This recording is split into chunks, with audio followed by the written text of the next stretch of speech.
Hello, I'm Joel for Business of Business. Last week I sat down with Mimi Benz for an interview about the then upcoming decision to include the fitness and restaurant industries in the omnibus spending bill being voted for on Friday. Full disclosure, Mimi's my wife's long lost distant cousin.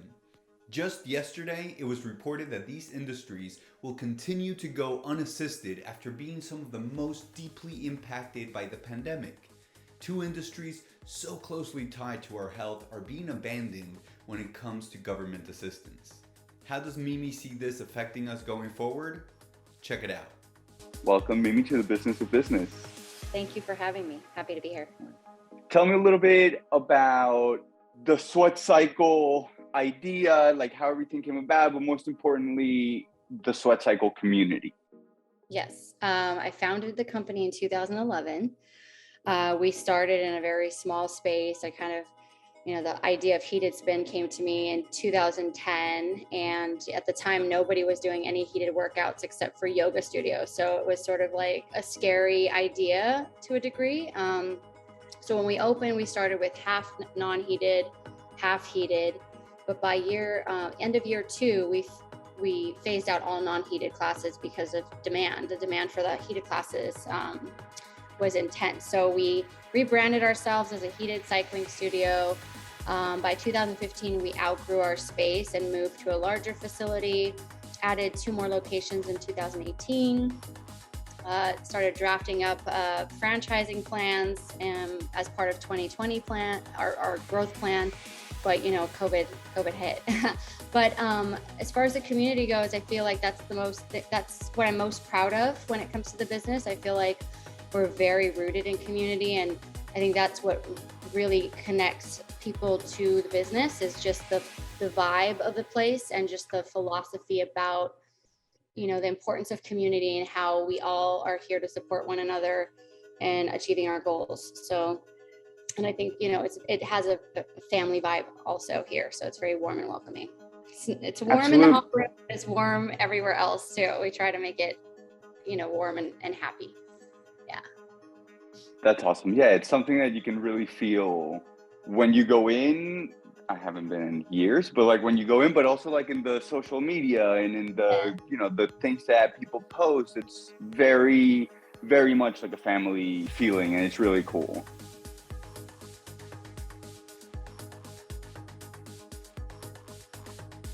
In a very big way. I mean, I think, we shut down in March of 2020 and, we weren't able to open up indoors again for like a year.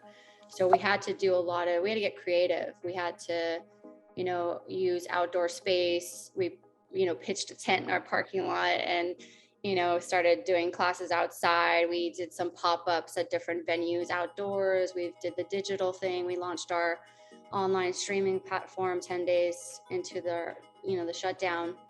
So we did everything we could to keep our community engaged. I think more than anything, what was important to me at the time was to keep people engaged and active and moving, regardless of, revenue stream, whether they're profitable or not.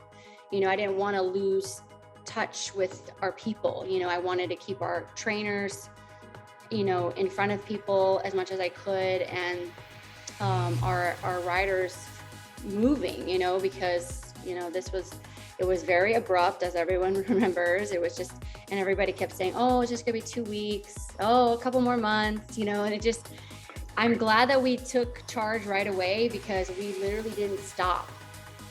Even though our studios were shut down, we kept the engagement going in some form or another. So I think that, more than anything, I think riders, our community right now has said time and time again about like how grateful they are that we, kept things going however we could. I mean, we were like outside with the fire. Do you remember when the fires were happening? The sky was like orange for days and there was like, ash in the air, and we were like trying to make it work even under those kinds of conditions. We had like, crazy winds destroy our tents a couple times. I mean, there were a couple times where the tent was like lifting off the ground. We were doing classes and we're like, what are we doing? But like people showed up. My whole thing was like, if people show up, we're going to show up too. So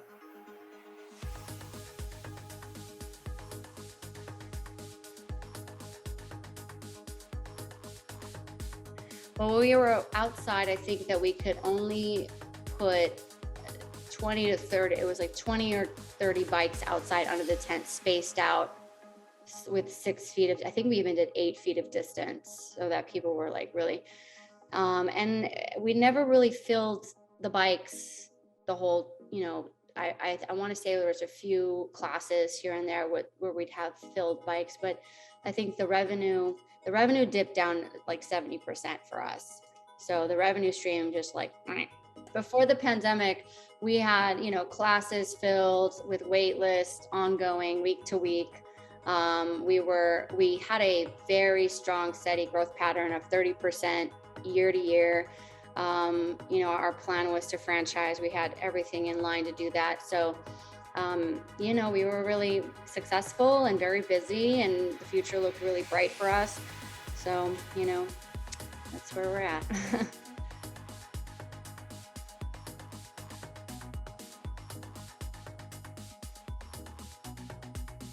Nationally, gyms are suffering on a massive scale. I mean, we're, the gym closure, we're at 30% nationwide permanent gym closures.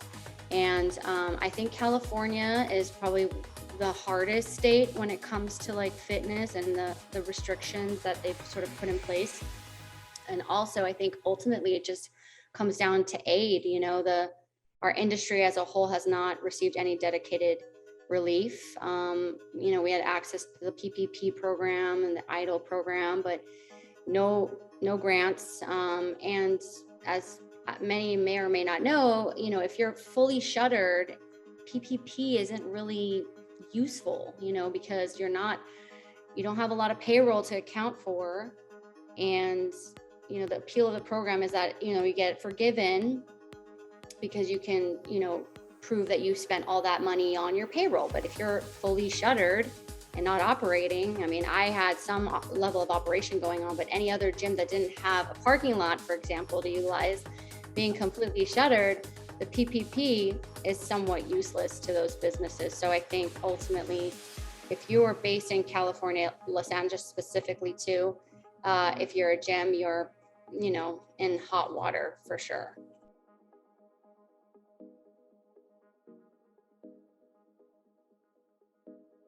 Yeah, so IRSHA has put a lot of efforts behind, advocating for fitness and lobbying efforts and whatnot to try to get Congress to step up and carve out the budget to give fitness studios that dedicated aid. We had something called the Gyms Act on the floor. They didn't pass it.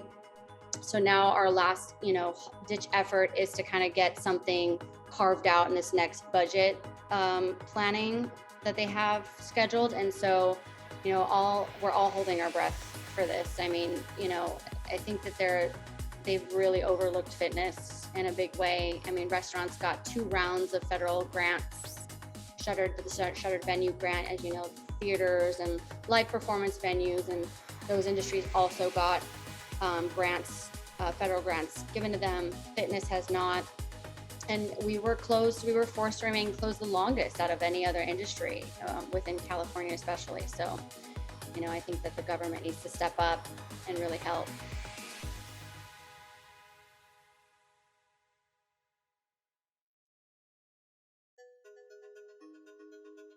Right. Regardless of whether or not they vote in favor of supporting gyms and giving that dedicated aid, everybody should be pressuring or putting awareness around this with their local state representatives, congressmen.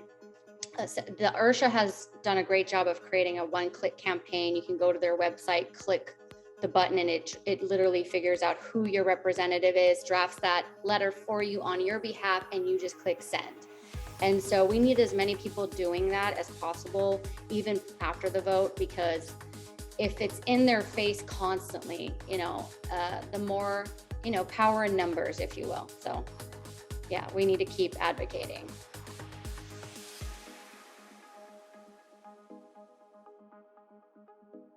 Personally, I'm hopeful. I do think that they're going to do something. I don't know to what level and what amount of money we're talking about, but I would be really shocked if after everything they still are like, no, we can't help. Are there specific asks? I know that Liz Clark sat down with Nancy Pelosi, Chuck Schumer, even Kevin McCarthy. Do you know if there's like specific things that are being asked for, and are they like overshooting to try to like get something, actually passed? I think they're really hanging on to the original GIMS Act. The GIMS Act was looking at your 2019 gross revenue and giving you 50% of that as in the form of a grant. So I think that they're really leaning on that original bill that they, put on the table. So, but beyond that, I don't know. I mean, when it was first drafted, I mean, we didn't realize we were going to be 2+ years into this. I mean, the fact of the matter is there's still a psychology that has yet to be seen around people's perspective, being in spaces with other people. We've had, even though we've reopened, we've had limited capacity, right? We've got masks in play. We have to, ask for proof of vaccination. There's all these things that we have to do as business owners. And there's still like the psychology, like we don't know, we don't have everybody coming back to us yet. We don't know when everyone's going to come back, and we don't know what everyone's feeling space is, right? So there's so many variables in play that we have yet to understand fully, that I think that the damage is going to keep going. I don't think it's going to end.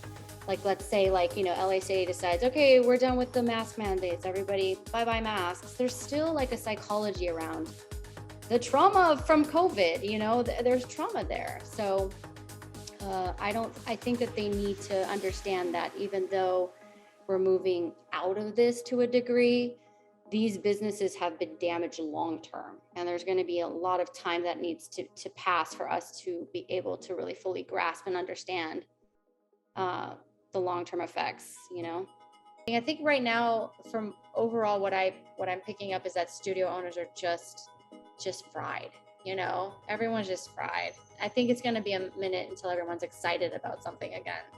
True. It's really sad, but it's just the reality. It's just where we're at.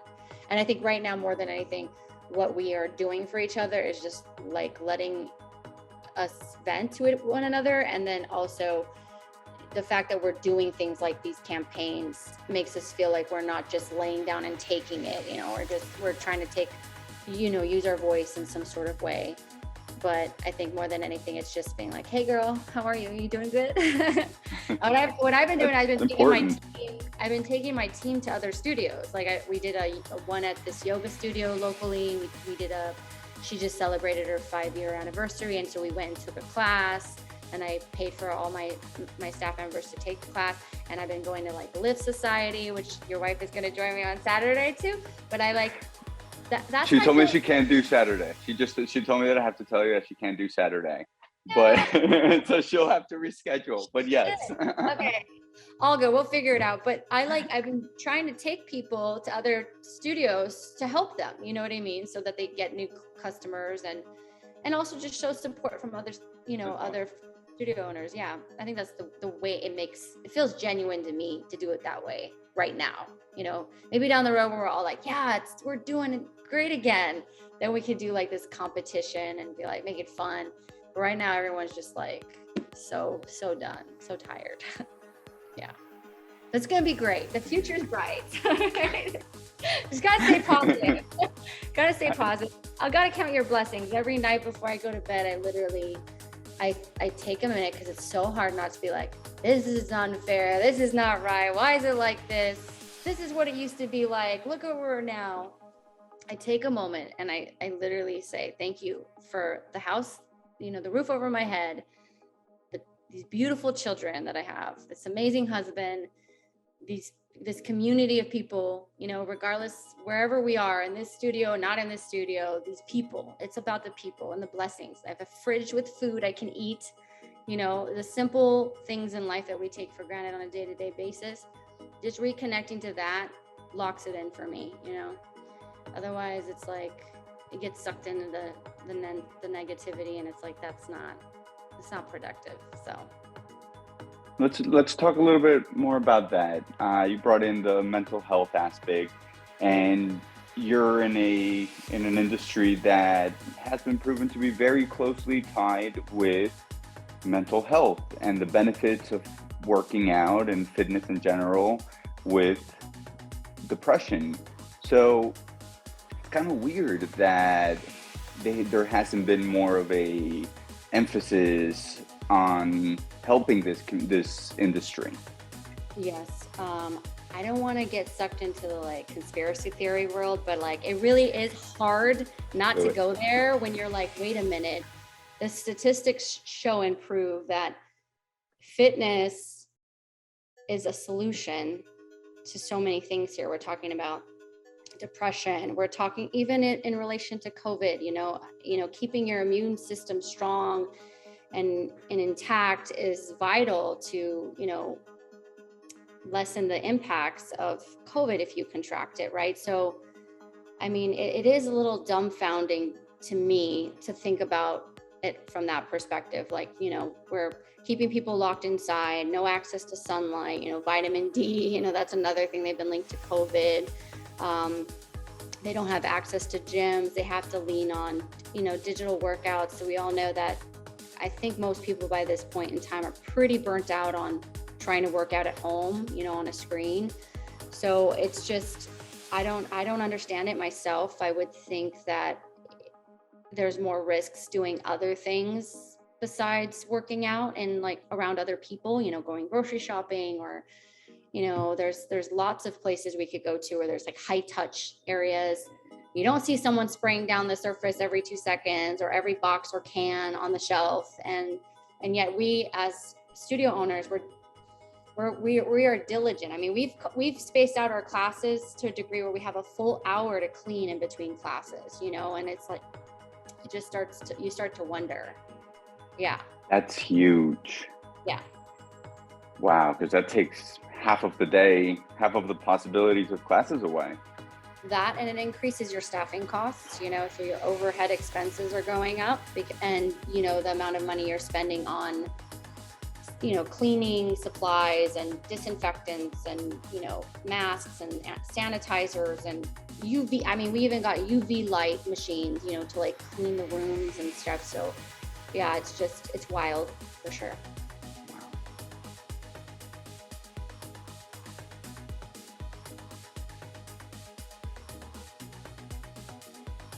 It's interesting because I think from the trainer's perspective, the challenge that I've faced personally is that we've lost a few people.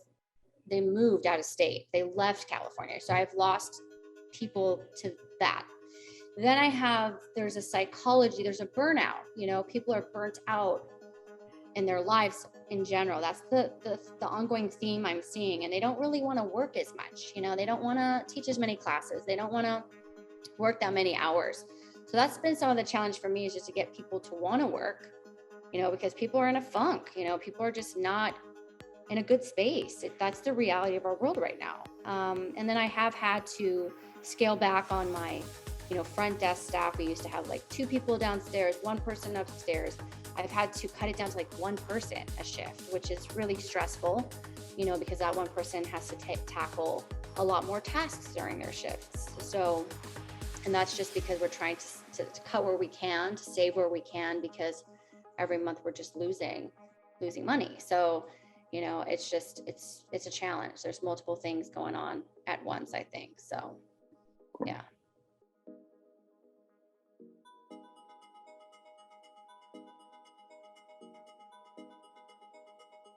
Yeah. So, with the news that the state of California, not LA, the state of California was lifting the mask mandate February 15th. So many people reached out to us asking if that meant that we were going to lift our masks in class. Now, the city of LA has maintained their position that they want to keep masks enforced, indoors. And so we were curious to just sort of find out whether our community was sort of in a place where they were ready to move on. So it's kind of like just gauging everyone, again, their feeling space around certain things. So we sent a survey out asking if they were more comfortable with or more open to the idea of like making masks elective during class only. So like the idea is that once you're on the bike, class starts, you can take your mask off if you want. If you're having challenging time with it on, you can take it off. But the moment the class is over, masks and stuff have to come on.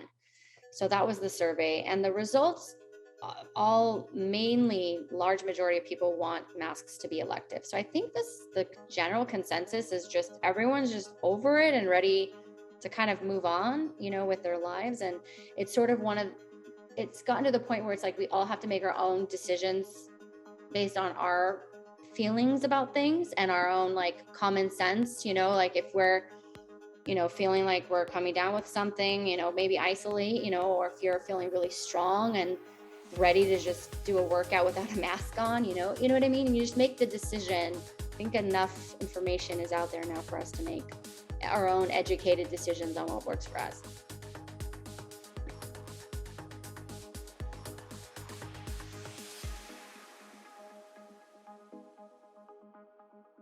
That's correct. Yeah, we're still required to ask for proof of vaccination. However, if you're not vaccinated, you just have to supply a negative test result. So, or a fake vaccine card, or that, yeah. which are everywhere. It's such a bizarre position to put small businesses in. It's like these are medical records. It's like it's a weird time. I never thought in a million years that I would have to like collect and save someone's medical document in order for them to come and take a spin class. They're not asking for that in grocery stores or, there's lots of places where you can go where they don't ask for that. But like at a gym or a fitness studio, there's so much we have to do now, and it's upsetting to a lot of people. It's hard to navigate. And then when people are disgruntled, it's like they come at us. It's not our decision making, So it's a really tough place to put a small business owner in. And on top of dealing with like the massive amount of rent debt and all the stress that you carry, that you've been carrying through COVID, it's like, okay, rule after rule after rule. Like you can operate, but like you got to do this, you got to do that, and it's like, it's just a lot. I'm sure. Yeah. Wow. How has it been different? Because you have studios not only California, you have in Georgia, and is it only Georgia? Atlanta, Georgia. I have 2 locations in Los Angeles and 1 in Atlanta. Yeah. And has the Atlanta one been impacted the same way as the ones here? So we were only forced to remain shuttered for 1 month in 2020. However, we chose to stay closed, I think, until October of 2020. When we briefly reopened in July of 2020, but it was really weird to navigate because California and Georgia couldn't be any more opposite when it came to like COVID, how they dealt with COVID. So when we reopened briefly, nobody wanted to follow any of our COVID rules. They didn't want masks. They didn't want, they thought the partitions that we put up were dumb. And so I had to like close for a minute to kind of like regroup and be like, okay, how are we gonna do this? Because as a company, you want to make company-wide decisions, but then that didn't really work because there's such a heavy divide, right? We've got California operating one way and Georgia operating another, vastly different perspectives when it came to COVID. How do I juggle this and streamline it? So by October, we still did like social distancing in the studio and everything, but we could not enforce masks. Nobody would comply. It created such tension in the studio that I just was a business owner. I was like, I need to prioritize here and take care of the studio needs and the customer, needs and what their feeling space is. Again, the feeling space of COVID. So we were able to like open and operate. We've been open operating ever since, and we're doing better. I mean, the numbers are going back up, or, our attendance is going back up. So it hasn't been as crippling as it has been here in California. That's just the truth. Yeah.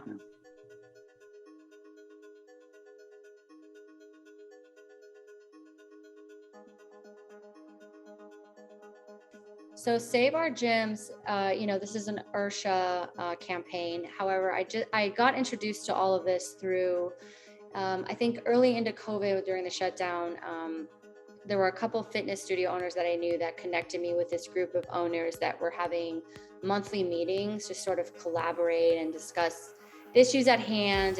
I think it was about 40 business owners in LA, actually throughout California, and it was really great. So, it was an interesting shift for me because the fitness world is so competitive that, we never really reach out to one another, get to know each other. It's like, oh, you know what I mean? It's just very, very competitive, but this has brought people together in such a profound way. And we have a solid network of people. So we all just sort of got together and met monthly, and we stayed in touch. And anytime URSHA pushed out any kind of campaigns, they would share it with us and we would blast it out to our community. So I'm going to continue to stay involved. I think the one resounding fact through all of this is that fitness doesn't have a lobby in place in the state of California.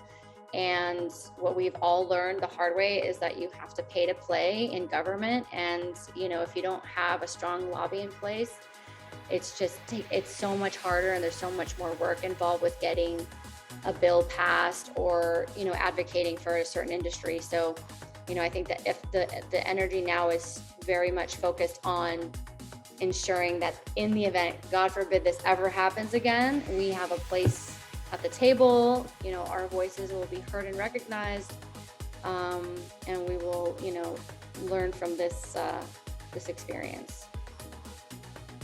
Yeah, Wow. Yeah. this is important. We've always said through the pandemic, it's essential. It really helps a lot of people, and I think the U.S., overall, Americans are not healthy people. We all can do better.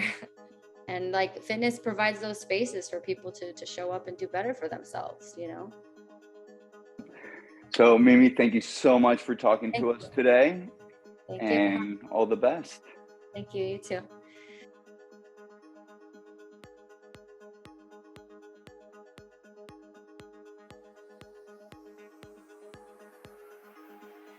If you enjoyed that interview, there are some others by much better interviewers you can check out right over here, or you can watch me spotlight some bootstrappers right over here.